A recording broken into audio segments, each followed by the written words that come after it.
Selamat pagi, perkenalkan nama saya Rupa Kak Pahan, NPM 2012-0089, kelas SIP 2001. Di sini saya akan membahas materi tentang file service. Yang pertama yaitu pengenalan file service. File service adalah suatu perincian atau pelayanan dari file system yang ditawarkan pada komputer klien. Suatu file server adalah implementasi dari file service dan berjalan pada suatu atau lebih mesin.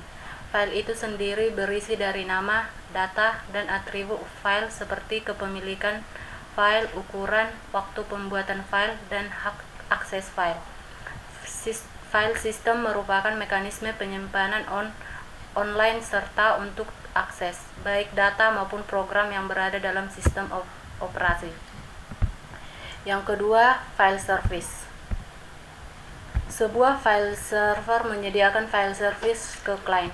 Dari sisi klien terdapat interface untuk file service dalam hal operasi primitif file, seperti membuat file atau create, menghapus atau delete, dan read atau write file. Komponen perangkat keras utama yang mana file server mengontrolnya adalah sebuah local storage atau umumnya disk drive atau HDD. Di tempat itulah file-file tersimpan dan dari tempat tersebut request client meretrieve file. Pada DFS client, server dan juga perangkat penyimpanan merupakan mesin terpisah dalam sebuah lingkungan terdistribusi atau intranet. Jadi aktivitas layanan service dibawa melewati jaringan network. Jadi selain sistem memiliki satu data terpusat, sistem memiliki beberapa perangkat penyimpanan independen. DFS dapat diimplementasikan sebagai bagian dari sistem operasi terdistribusi dengan sebuah layer software yang tugasnya mengatur komunikasi antara sistem operasi konvensional dan file system. Selanjutnya, karakteristik file system. File system adalah bertanggung jawab untuk pengorganisasian, penyimpanan, pencarian keterangan, penamaan, sharing atau pembagian, dan protection atau perlindungan dari file-file. File berisi dari dua bagian penting yaitu data dan atribut file. File system didesain untuk menyimpan dan mengatur banyak dan besar file dengan fasilitas untuk memberi nama dan menghapus file. File system juga bertanggung jawab untuk pengontrolan dari akses file. Akses terbatas ke file oleh unsur yang berhak dan tipe-tipe dari akses yang diminta. Yang pertama, operasi pada file atau data dengan atribut. Yang kedua, create atau delete. Yang ketiga, query atau modifikasi atribut. Yang keempat, open atau close. Yang kelima, read atau write. Yang keenam, access control. Organisasi penyimpanan yang pertama yaitu struktur direktori atau hierarki path name. Kedua, metadata atau pengaturan informasi file, atribut file, informasi struktur direktori, dan lain-lain.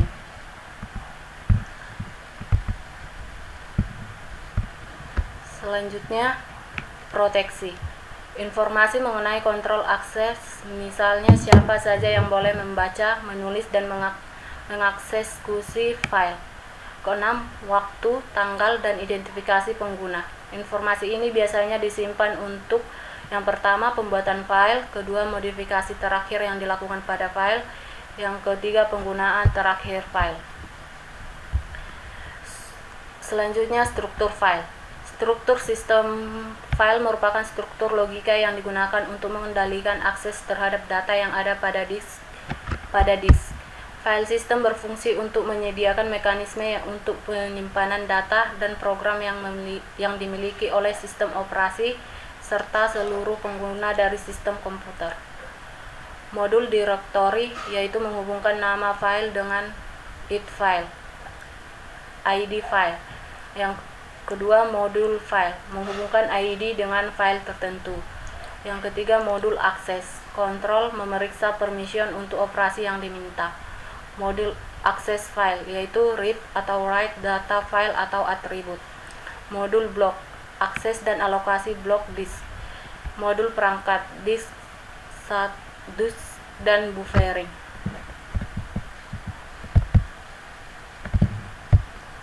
Selanjutnya kebutuhan file. 1.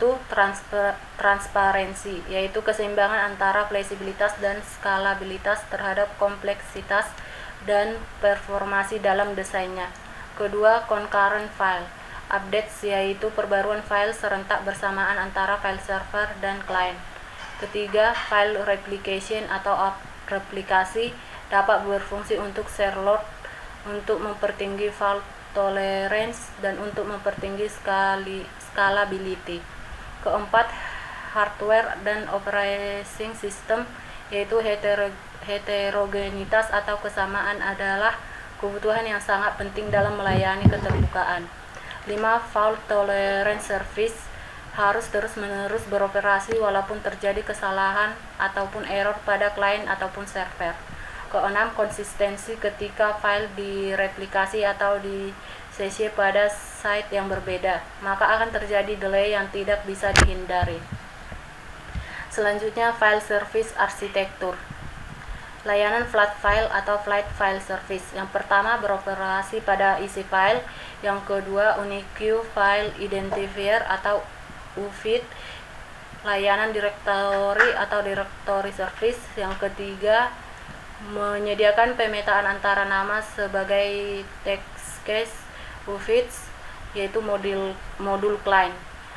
Yang keempat menyediakan aplikasi untuk mengakses layanan file jarak jauh secara transparan. Yang kelima menyimpan status atau state, open files atau position.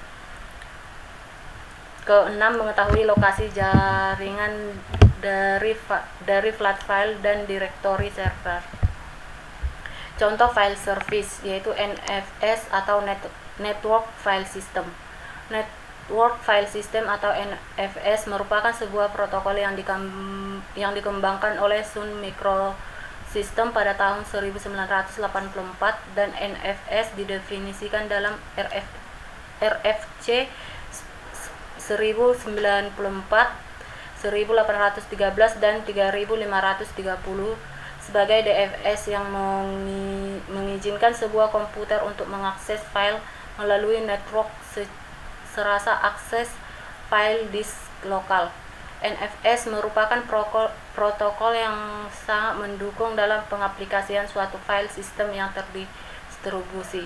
Contohnya bisa kita lihat seperti gambar berikut. Sekian dan terima kasih atas presentasi saya. Selamat pagi.